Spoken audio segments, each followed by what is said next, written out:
ತುಂಬಾನೇ. ಬಿಕಾಸ್ ಲಕ್ಷ್ಮಿ ಅವ್ರು ತುಂಬಾ ನ್ಯಾಚುರಲ್ ಆಗಿ ಮಾಡಿದ್ರು ಸಿನಿಮಾದಲ್ಲಿ. ಅವ್ರ ಕಾಸ್ಟ್ಯೂಮ್ಸ್, ಅವ್ರ ಮೇಕಪ್, ಆಮೇಲೆ ಅವ್ರ ಬಾಡಿ ಲ್ಯಾಂಗ್ವೇಜ್. ಅವ್ರು ಅವಾಗ ಮದ್ವೆನೂ ಆಗಿತ್ತು ಅವ್ರು ಜೂಲಿ ಹಿಂದಿಯಲ್ಲಿ ಮಾಡುವಾಗ, ಮಗುನೂ ಆಗಿತ್ತು ಅವ್ರಿಗೆ. ಬಟ್ ಅವರು ಆ ಕ್ಯಾರೆಕ್ಟರ್ ಅಲ್ಲಿ 18 years old, 19 years old girl. ಹಾಗೆ ನನಗೆ ತುಂಬಾನೇ, ನಾನು ಅಮೃತ ಧಾರಲಿ I played a married woman. ಇದ್ರಲ್ಲಿ ನಾನು 18 years old, 19 years old ಹೇಗೆ ಮಾಡೋಕ್ಕಾಗುತ್ತೆ? ಆಮೇಲೆ ಎಲ್ಲ ಫಸ್ಟ್ ಟೈಮ್ ಇಮೋಷನ್ಸ್ ಎಲ್ಲ ಫಸ್ಟ್ ಟೈಮ್ ಅವ್ನೊಂದು ಹುಡುಗನ್ ನೋಡಿದಾಗ ಹೇಗೆ ಫೀಲ್ ಆಗುತ್ತೆ ಅದೆಲ್ಲ ಐ ಹ್ಯಾವ್ ಟು ರಿಕಲೆಕ್ಟ್.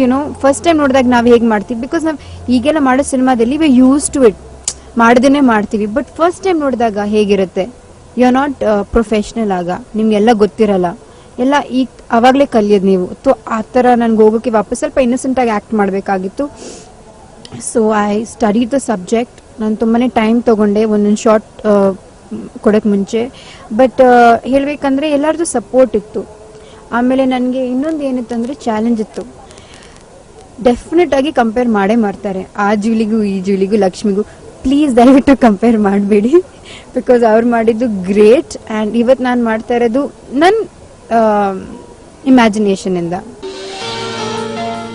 ಇನ್ನೊಂದು ಗಾಸಿಪ್ ಇರೋದು ರಮ್ಯಾ ರಕ್ಷಿತಾ ನಡುವಿನ ಜಗಳದ ಬಗ್ಗೆ. ಇವರಿಬ್ಬರು ಒಟ್ಟಿಗೆ ತನನಂ ಚಿತ್ರದಲ್ಲಿ ಅಭಿನಯಿಸ್ತಾ ಇದ್ದಾರೆ. ತಮ್ಮಿಬ್ಬರ ನಡುವಿನ ರಿಲೇಶನ್ ಬಗ್ಗೆ ರಮ್ಯಾ ಈ ರೀತಿ ಹೇಳ್ತಾರೆ. ಆಕ್ಚುಲಿ ನಿಜವಾಗ್ಲೂ ನಾನು ರಕ್ಷಿತಾ ಇವತ್ತವರೆಗೂ ಮಾತಾಡೇ ಇಲ್ಲ. ಸೊ ಜಗಳ ಆಗೋದು ಎಲ್ಲಿದೆ? ನಾನು ರಕ್ಷಿತಾ ಮೀಟೇ ಮಾಡಿಲ್ಲ ಅಥವಾ ಮಾತಾಡಿಲ್ಲ. ಸೊ ಜಗಳ ಆಗೋದಕ್ಕೆ ಏನಿಲ್ಲ, ಎಲ್ಲ ಮೀಡಿಯಾ ಹೈಪ್, ಅವರವರೇ ಬರ್ಕೊಳ್ಳೋದು, ಅವ್ರಿಂಗ್ ಹೇಳಿದ್ರು ಇವ್ರಿಂಗ್ ಹೇಳಿದ್ರು ಅಂತ. But Rakshita I met Har, very nice girl, very sweet girl. She talks a lot but it's fun. She gives good company.